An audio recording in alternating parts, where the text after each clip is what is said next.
Ok. Soin yɛrɛ bɛ yɔrɔ jumɛn jɔn ka so in tigɛ tan. Alhamdulillah rabbil alamin an bɛ Ala fo ka kira fo k'an fa n'an baw fo ka an ka mɔgɔw bɛɛ lajɛlen fo. Ko ne sniper ko ne sara. Su kɔni tɛna se ka wuli ka kuma mɔgɔw fɛ tan dɛ. Su tɛna se ka wuli ka kuma aw fɛ tan.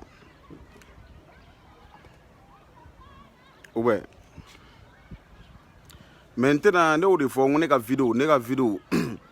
a kuma man ca quoi. Et puis ne tɛna mɛn n ka kuma yɛrɛ la yɛrɛ. Ne bɛna yɔrɔnin fitinin dɔrɔn de fɔ ɲɛna pour que aw k'o faamuya. Nin ye mɔgɔ minnu ka baara ye bɛɛ b'u dɔn.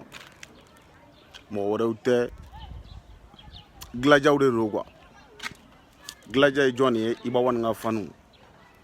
Iba One ka fanu ye jɔn ye.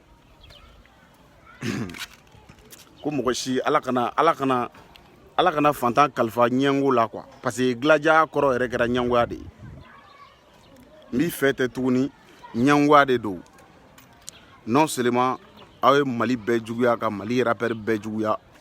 Ni mɔgɔ yɛrɛ bɔra k'i bɛ concert kɛ sisan n'o tigi yɛrɛ ma kɛ Iba One ka allié ye aw ye message ci mɔgɔw ma aw kana taa nin tigi ka concert la mɔgɔ jugu don a tɛ Iba One fɛ Iba One ye duwawuden. Sɔnni k'a fɔ ne ma ko wa ne ye jaloux ye ne ye ɲango ye wa ne bɛ taa aw yɛrɛ tɛ ɲɔgɔn fɛ o parce que aw tɛ hali mɔgɔ minnu bɛ Iba One yɛrɛ nɔfɛ aw t'olu fɛ. La preuve en est que mɔgɔ minnu bɛ Iba One yɛrɛ nɔfɛ olu ka concert bɛ kɛ yan aw yɛrɛ tɛ taa f'olu bɛ poto ta aw ye kuma bɛɛ fɔ hali Siriki ma yan aw ko wa ko Siriki de kama ko Siriki taara concert gratuit kɛ Iba One ka mɔgɔw contre la maintenant aw yɛrɛ ko ye billet ta ka taa yen. Est-ce que aw ka ɲumanya tun tɛna dɔn wa mais aw ka mɔgɔ juguya in a ma daminɛ ne la a ma daminɛ sniper la o k'a sɛbɛn ka bila Facebook kan k'a sɛbɛn ka bila fan bɛɛ ko ouais mɔgɔw sara parce que o de ye aw ka base ye o de ye aw ka kɛlɛ kɛcogo ye o de ye fɛ ye aw bolo quoi aw ye nin kɛ Gaspi la yan. Le moment quand moi je travaille avec Gaspi ani Iba One ka kɛlɛ dɔw la aw y'a fɔ yan aw y'a sɛbɛn k'a bila yan ko Gaspi yɛrɛ sara o kɛra ne ɲɛna yan quoi o kɔfɛ aw seginna ka galon kelen da Iba One yɛrɛ la ye aw yɛrɛ de y'a sɛbɛn k'a publier ko Iba One ba sara pour que k'o hinɛ don mɔgɔw la mɔgɔw ka taa Iba One ka concert la quoi k'a kɛ i b'a fɔ maliyɛnw bɛɛ de y'o jugu ye quoi o kɔfɛ aw nana da Siriki Jabate la Siriki ka concert k'o ɲɛngoya minɛ k'o juguya minɛ k'a sɛbɛn k'o fɛnɛ ba sara o kɔfɛ tuguni ne nana tuguni aw nana sɛbɛn k'a publier k'olu ni kudasini bɛɛ u bɛ nin kuma la fan bɛɛ i ye publication i b'a sɛbɛn de ye gilaja de a sɛbɛnnen don gilaja de b'a bɛɛ tɔgɔ kan mɔgɔ minnu y'a publier a sɛbɛnnen don a bɛɛ de tɔgɔ kɔrɔ gilaja ko sniper sara mais aw ka saya ko a tɛna kɛ mun kɔfɛ o dan de bɛ kɛ nin ye i ma faamuya parce que don dɔ bɛna se aw kana pressé ne bɛ yan aw yɛrɛ bɛ yan aw ka Iba One yɛrɛ bɛ yan mais an bɛɛ bɛna bɔ yan don dɔ bɛna kɛ an si tɛna to yan i ma faamuya don dɔ bɛna se aw ni ne si tɛna kɛ yan aw ka Iba One bɛ sa ne yɛrɛ bɛ sa aw yɛrɛ bɛɛ bɛ sa an bɛɛ bɛ taa jɔ Ala ɲɛkɔrɔ kelen kelen k'a ɲɛfɔ mun ye mun kɛ mun ye nkalon mun da mun na mun ye mun fɔ a bɛna dɔn quoi sinon aw de kan ka kɛ exemple ye o parce que grâce à vous aujourd'hui Iba One ye fɛn caman kɛ a ye fɛn caman kɛ Mali kɔnɔ ani kɔfɛ internationalement mais aw yɛrɛ bɔla ko Iba One ye mun yɛrɛ Iba One yɛrɛ t'o ye o parce que aw bolo Iba One ye international min ye o tɛ o n ye visa sɔrɔ n taara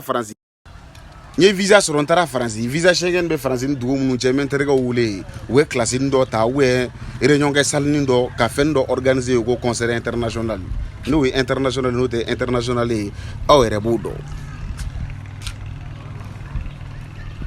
Wa n'o ye concert international ye n'o tɛ concert international ye aw yɛrɛ b'o dɔn gilajaw yɛrɛ b'o dɔn mais avec du temps petit à petit l'oiseau fait son nid dɔɔni tɛ tɔtɔ foyi la mais o kɔrɔ tɛ k'aw ka bila maliyɛn bɛɛ juguya la k'a kɛ i b'a fɔ mɔgɔ si yɛrɛ ni tɔgɔ yɛrɛ man kan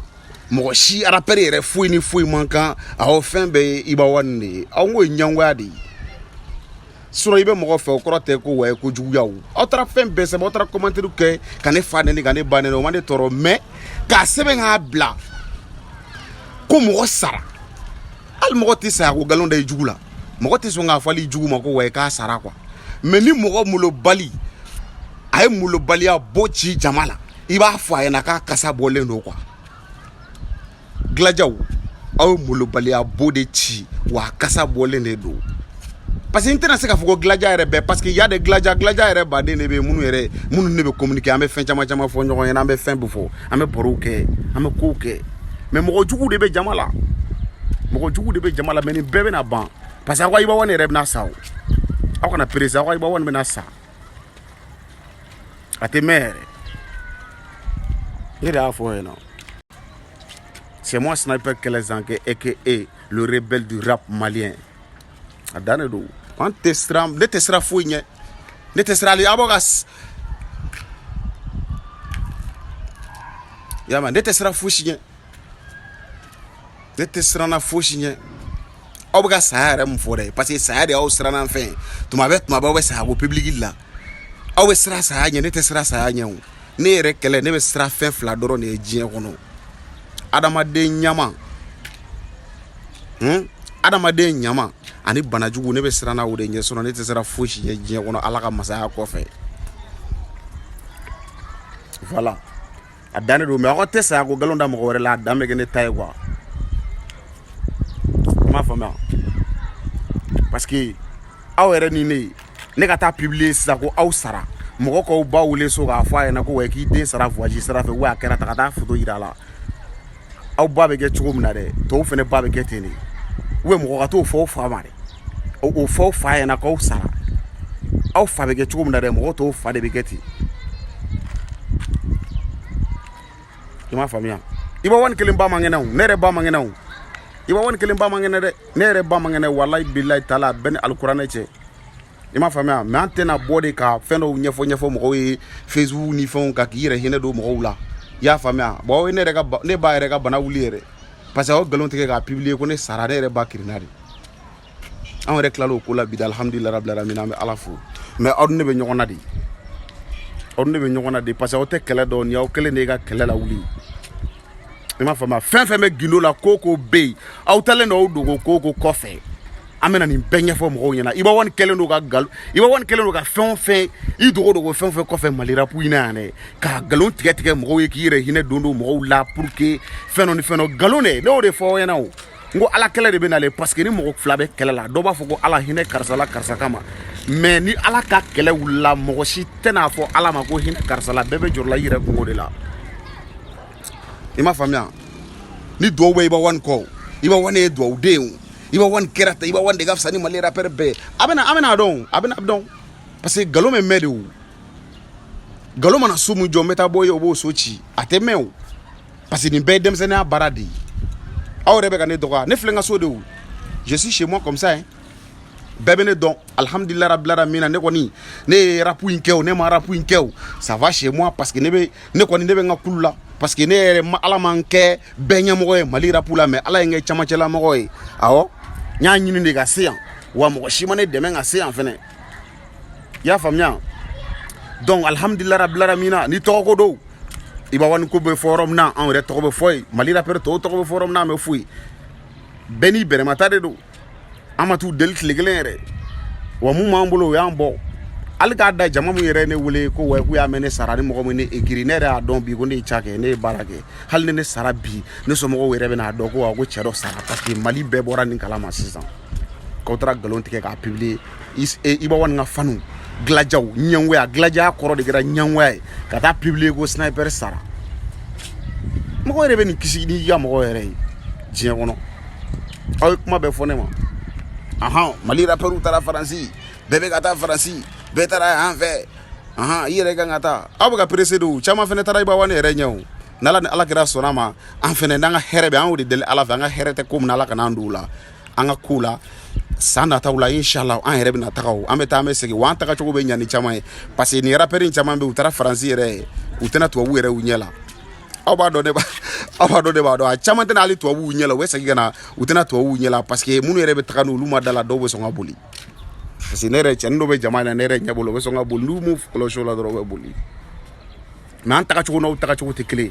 parce qu'il y a des gens qui sont tara awre kan do ko ne benga ni suron bi benga te na fara ko Mali rapperu ka taka la nuit du Mali la France ko rapperu ka taka ni yere côté mun lameno do Bamako ya bebo don iba wan lamenete Bamako ya ibe te me carrière ko ne te ba wan de ga some aba awri ku suna lamenete Bamako yere ya plein de rappeurs maliens mo mun be amun lamenendo 100% Mali fan be jen fan be ga te me iba wan voilà mais nous ko ni do de tendron abana quoi chaman be ka taga na olu ka billet d'avion re u ka billet d'avion daga gele nu re sarai ibe do avion ngono ka ta fere avion ngono do ne de ima fama mais nala sona ma glajaw alnenet nakala awre kamanem nakala ne re na ta France me taga we re fotudi we kuma be foko we ko be ka concert ke ko sniper re te ka concert ke ko na ne ja de ka ta versi barsita ne ka ta do ta ko iwa wode stadi fa wan min keta mo ko be se ka stadi ko mo ko be se ka stadi fa ko ma fona na Mali rapuina ha a fa ko chamangera ne kumbola ne awere bo do me ko mo utte miriyo be nyani adane do ba parce que be betla ka teme mo ko chama teme na tata pom teme na king masazu teme na yeli fu nu fon bege ya mo chamamba king daja kacha rapper chokoroba mo ko ba de un teme na ngwa amna taglaja ko gambulo ko way ko comme si comme ça mo de ye feno e ko galunda mo la ka fen fani mo to e iwa woni remat liga study fire ni ko giba fo ere parce que iba woni be study re fali o fali ga malla wa fani sirigi de to e aba fani ka galunda sirigi so mo la ka galunda mo la malon na kwa ima fama ka be galonde dada mo la kwa we ka ba photo ta ka to publier pour yire hina do mo la ka fen fo pour yire fen oge hina Mali de o e ma idara ba fa o te conserver o ngoy hina de parce que mo wa ya idara be ala ka barad la donc mo be ala ka barala ala mo de be wuli ça dure beti deme wetaka donc ba beta sadi fa ma o ba côté o ba nye be fa o ba ke susu fa la ni ka munu ko mais on ne be nyona glajaw way ba won yere ne be nyona ni yadam ne ni ima fama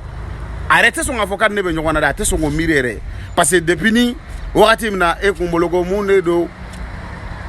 commando kelete rapudo commando vene dans ça commando vene donc on est tireur de l'ITD le meilleur viseur tireur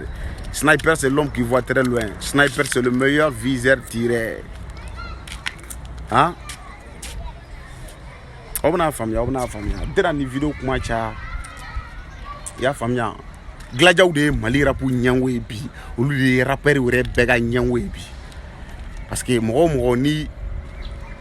fania koro te nyangwe ki rapper wure nyangwe bi se rapper mi be mo lame o lame munu fene be ka on lame olu be ko on lame mais o kana ta galon de dada mo la ka mo to cheka mo ke mo juguye mo do kamaka klando sigi kana ni fendo yo quoi o te nafa nye quoi donc a dane do vilo to be kofe ne sara ne masa obna fama anyine parce que al ne chou abna autora iba wan me sane chou na autora parce que mena mu dauka 2019 na mena mu dauka ni akera chumna jemena la kalen quoi ima fama parce que mena autoro di mo yero mo ti toro ba fa de mo toro fo be kenfe parce que obna ndowali rem nge Facebook an dongo do obna desa o bela ka o toy bo bede o keran fait quoi adane do sniper kele zange je salue Medi Gassama New York célébrité Barou Jaje Baka Moussa Nyono Bouakar Ba Mamalla Tojogla adare do ga mais ni te jela ere ne kon menga mo to fo nga sona mo bi de me nyen wona bi to fi ga sona et puis biso ko fasa ere da mais kana galon de tege mo yena ko mo ite mo fasa da mobili kama ka kla kata dongli da veuti kama veuti ere ne ay l'autre jour ateme lavage do la ya en fait ja veuti nyana ma ere te ne bolongo ane kura ne do ga aka ko fe feurusi la bañ ana nya fa la bañ comme yiri verta o nyana glajaw yiri verta o nyana o veuti be veuti te ablo ko veuti e mobili do markia ngo veuti e moteur to ko de veuti te mobili markia ko veuti e moteur do de toy veuti sebene mbaka me obo katake veuti na sugu mu yo tere nya modifier le no wiye ko fala bɛɛ b'o kɛ yan VVT tigi caman bɛ yan n'i ka VVT ye 2010 ye i bɛ se ka 2017 parachoc san k'o don o sigi a la ani a kɔfɛ feere stop n'o k'olu falen quoi mais n'i donna kɔnɔna la i b'a dɔn option ye mun ye quoi n'i yɛrɛ ye VVT ancien de ye walayi k'a peinture sinon jɔn delila ka VVT gentil noir ye fɔlɔ n'aw yɛrɛ tɛ laloma ye VVT gentil noir o delila k'o ye wa i b'a dɔn ko nin peinture la ka nin labɛn nin a dan de don sniper kɛlɛ zan kɛ kamalenkɔrɔ cɛ 2 ni tila